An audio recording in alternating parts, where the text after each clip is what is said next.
New Relight opticals and computerised I clinic. हमारे यहाँ Sarojini hospital के आई स्पेशलिस्ट डॉक्टर अवेलेबल। अपनी आंखों का मुफ्त मुआयना करवाइए। जी हाँ, sun glasses 99 onward, any number glasses from 250।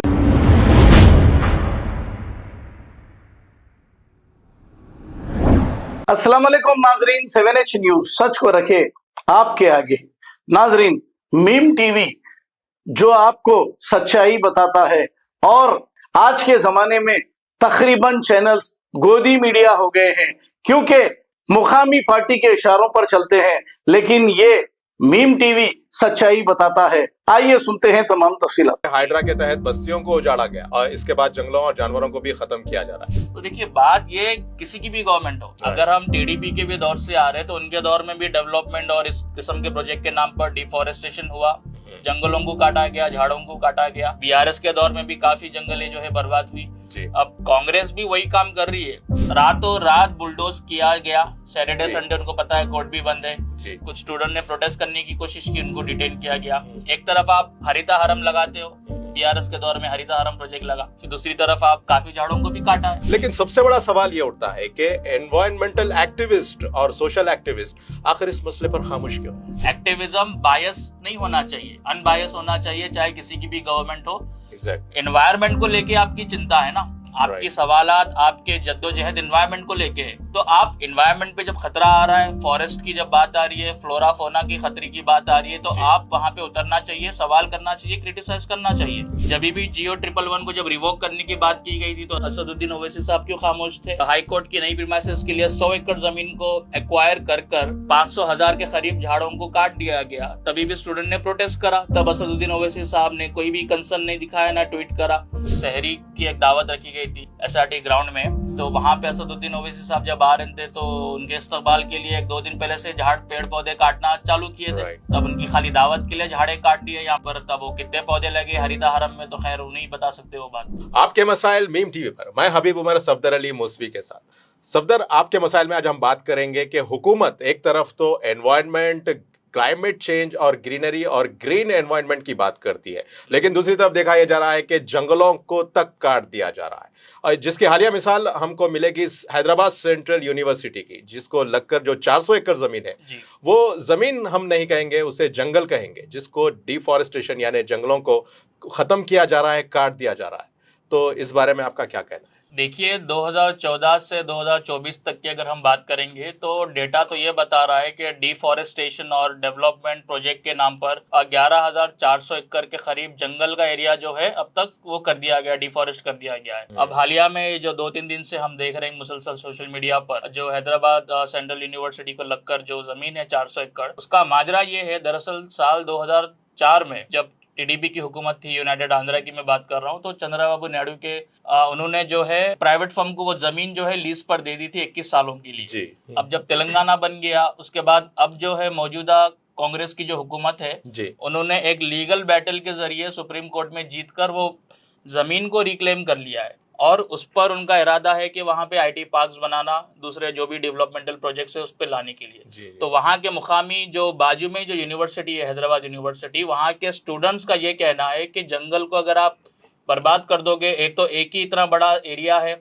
Green lung space जिसको हम कहेंगे जो गच्चीबोली में है, तो वो ब्रीदिंग स्पेस को ही अगर आप हटा देंगे, फिर उसमें 445 स्पीशीज जो है फ्लोरा एंड फोना के भी है, झाड़ पौधे जंगल में जो है जानवरा है, तो उनका क्या होगा? देखिए, सफदर, जैसा अपोजिशन का बहुत बड़ा रोल होता है, केटीआर जो कि साबिका आईटी मिनिस्टर भी रहे हैं, और उनकी शिकायत यह है कि हाइड्रा के तहत बस्तियों को उजाड़ा गया और इसके बाद जंगलों और जानवरों को भी खत्म किया जा रहा है।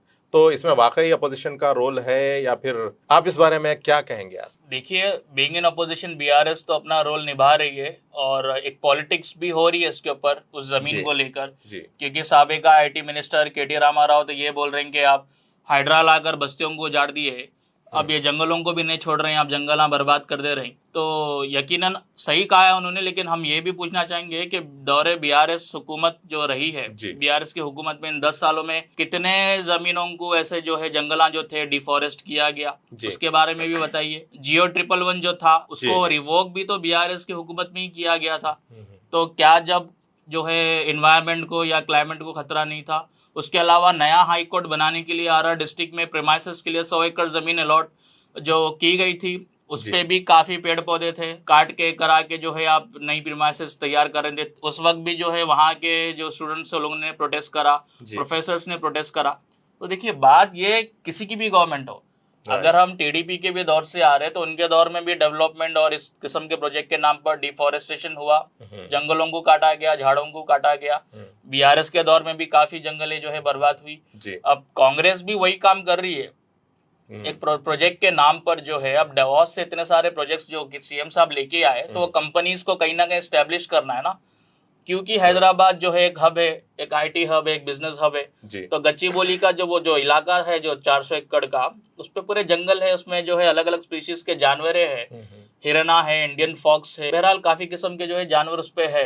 तो उसको रातों रात बुलडोज किया गया। सैटरडे संडे उनको पता है कोर्ट भी बंद है, कुछ स्टूडेंट ने प्रोटेस्ट करने की कोशिश की, उनको डिटेन किया गया। अब देखने में आ रहा है कि भाजपा के भी एक आध नेता जो है, लीडर्स है, इस बात को वो कर रहे हैं, क्रिटिसाइज कर रहे हैं कि आप जो है जंगलों को बर्बाद कर रहे हैं। तो हर गवर्नमेंट ने जंगलों को तो बर्बाद किया ही है। एक तरफ आप हरिता हरम लगाते हो, बीआरएस के दौर में हरिता हरम प्रोजेक्ट लगा, फिर दूसरी तरफ आप एट द सेम टाइम आपने काफी झाड़ों को भी काटा है हाईकोर्ट प्रीमाइसेस के नाम पर।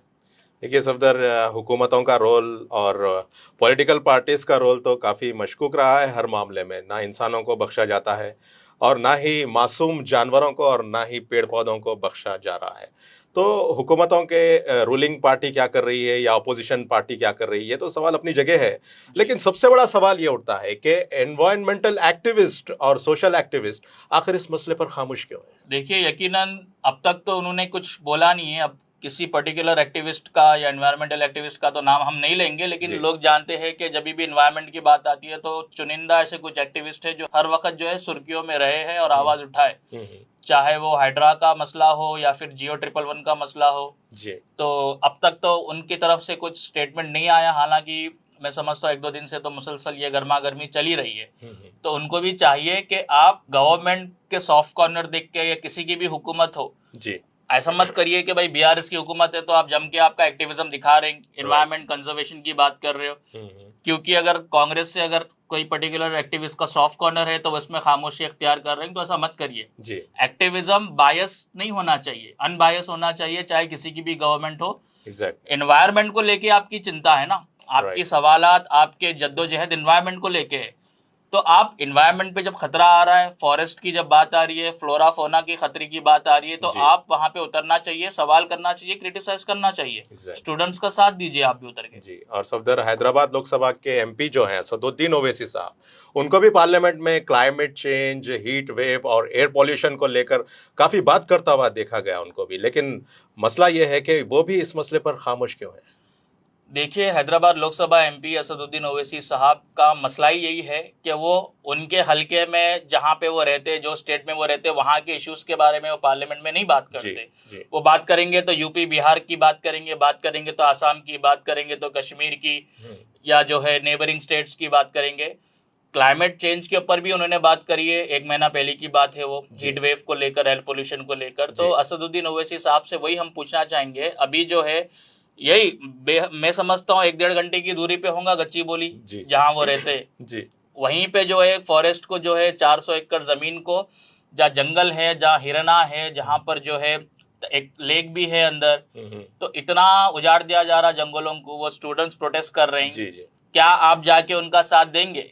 क्या आप गवर्नमेंट से बात करेंगे? क्योंकि you are very concern about the climate change and global warming and heat wave. तो जब ये जंगलों को उजाड़ दिया जाएगा तो क्या क्लाइमेट को खतरा नहीं होगा? क्या हीट वेव इससे नहीं बढ़ेगी? और बात कांग्रेस की हुकूमत नहीं है, बीआरएस के दौर में भी जैसा मैंने बताया काफी जंगलों को उजाड़ा गया। ऑन डेटा ये बात मौजूद है सब जगह। जब भी जियो 111 को जब रिवोक करने की बात की गई थी तो असदुद्दीन ओवैसी साहब क्यों खामोश थे?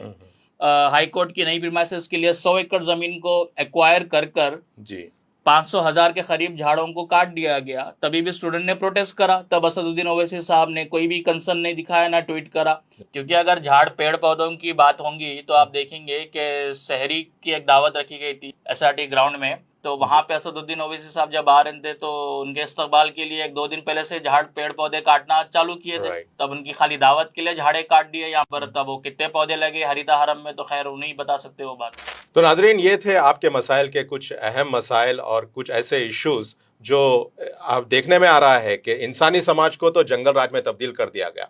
उसमें मौजूदा जो पॉलिटिक्स है यानी रूलिंग पार्टी वो भी जिम्मेदार है, अपोजिशन पार्टी भी मशकूक है, और सियासत तो सियासत है, वो सियासत अपनी जगह है, लेकिन सवालात उन पर भी उठते हैं जैसे सोशल एक्टिविस्ट हो या एनवायरमेंटल एक्टिविस्ट हो, आखिर वो खामोश क्यों है। तो हम नाजरीन से भी एक सवाल ये करते हैं कि वो कमेंट करके बताएं कि इस बारे में आपका क्या कहना है। और ये फिजाएं हैं, फिजाओं को इतना जहर आलूद मत कीजिए, क्योंकि इसमें अपोजिशन हो या रूलिंग हो सबको सांस लेना है। इसी के साथ नाजरीन, आपके मसाइल का सिलसिला यहीं खत्म होता है। ताज़ा खबरों और स्पेशल रिपोर्ट्स के लिए देखते रहें मीम टीवी न्यूज़। और अब हमें दें इजाज़त।